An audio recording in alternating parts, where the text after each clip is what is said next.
The cost of doing business. Welcome back, guys, to Fog Entertainment. We have got Power Book 3 Rising Kanan, and yeah, episode 8, season 1. We're well getting through it. We're getting through season 1, and I'm enjoying it. Would I say it's the best spin off to this point? Yeah, to this point, I probably preferred Force maybe season 1 over it, but season 2 of Force went downhill. And I just think with Raising Kanan, I think is the more that like Kanan and like Jukebox and Famous and those sort of like the kids get older, I think this show's gonna benefit from that, like as they get to school and shit. So I think this show's trajectory is only up. But this is called The Cost of Business. We begin the episode. Jukebox, obviously, I think we're a few days removed from the death of her girlfriend, Nicole. Her and Kanan go to the funeral, and of course, her mum and dad take exception to it. But it seems to be her mum that takes like the biggest, exception to it. Her dad's kind of whipped by the mum, for being honest. But Kanan then tells him like she really loved your daughter. And then yeah, it comes to an end. It comes crashing down, doesn't it? As Jukebox breaks into their house just to see like all the memories of her and Nicole had to listen. She watches the tape of them singing. But then the mum and dad return home and Jukebox gets arrested. Then there's a phone call made and someone got her off, and I'm assuming that it must be the woman who's Hard's partner. I can't remember her name. So apologies for that, but that must be the way that is going down. We also see Raquel help kill the shop tender guy who's beating his cousin, who obviously the cousin is going to be the future Connect at this stage of the game. Meanwhile, Hard this episode, he's still pressing up on Raquel. He's like, I want Kanan to know who I am, Raquel. Is it going to go down that way? But obviously, the blue files are creeping out here.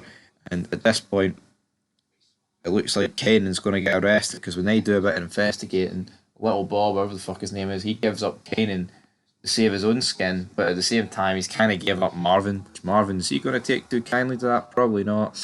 But yeah, Marvin, he can't be trusted because he's a junkie. He's an ex-junkie, which I think's a bit, I don't know, like the older brother taking lessons off the rest of them seems a bit pish. You see Unique, he's pissed off that these blue files hit the street because obviously it's affecting business. Absolutely, it's affecting business. And the police did get their information from some random chunky, but Marvin and Kanan think that Raquel's not going to find it. But when Hard threatens her with the leverage of Kanan killing all these people with the files, that's when she obviously confronts Kanan about it and confronts Marvin about it.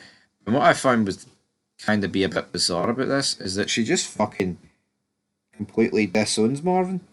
It's like, I never want to speak to you again, get out of my sight sort of talk. It's like, what? Jesus Christ, really? Like, it wasn't even his fault, really, because it's not like he gave the go ahead for Kanan to make the drugs. Kanan did it of his own accord. So, yeah, pretty bizarre claim there. Kanan, though, things aren't looking good for him. And Marvin Lou then follows Unique. He manages to steal his coat. I wonder what significance that is going to have going forward. We'll have to wait and see. But yeah, Marvin looks like he's pretty much put out the crew. He's doing things on his own. And then we kind of see Lou fall out with his girlfriend. I just knew this felt forced. It did. It felt forced. Like he was talking all weird, and he was like, "Yeah, man. Sometimes I don't strive for more." She's like, "Well, I gotta strive for more," and he's like, "Well, I don't." It's like, get out. So he's sitting alone. Raquel phones him for one more hit. Um, and I tell you what, she's telling him to get ready. Could it be potentially that she was going to ask Lou to kill Marvin? Potentially. So Unique and Co decide to hit Marvin's house. Petrol bombs through the windy. Petrol bombs through the windy. I'm thinking, damn, Lou's probably going to die here.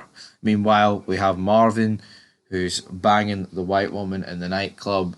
Turns out though that she's like undercover because she made a deal because she got caught with 2 counts of possession, and she's got a wire underneath the table trying to get Lou to admit to being a drug dealer. And the fact that not Lou, sorry, Marvin. The fact that Marvin couldn't see through this was mental. But obviously sympathy. He's the guy pulling pints, pouring shots. He heard this. What will he do with that information? We'll have to wait and see. But Marvin sees Lulu's house getting hit. And what does he do?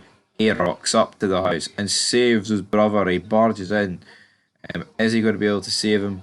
Oh, yeah, he's going to be able to save him. He gets in, smoke man. I thought Lou's dead at this point. Well, no, till the next episode. But he gets in, he carries him out. He's like, somebody call a fucking out. Pretty badass scene.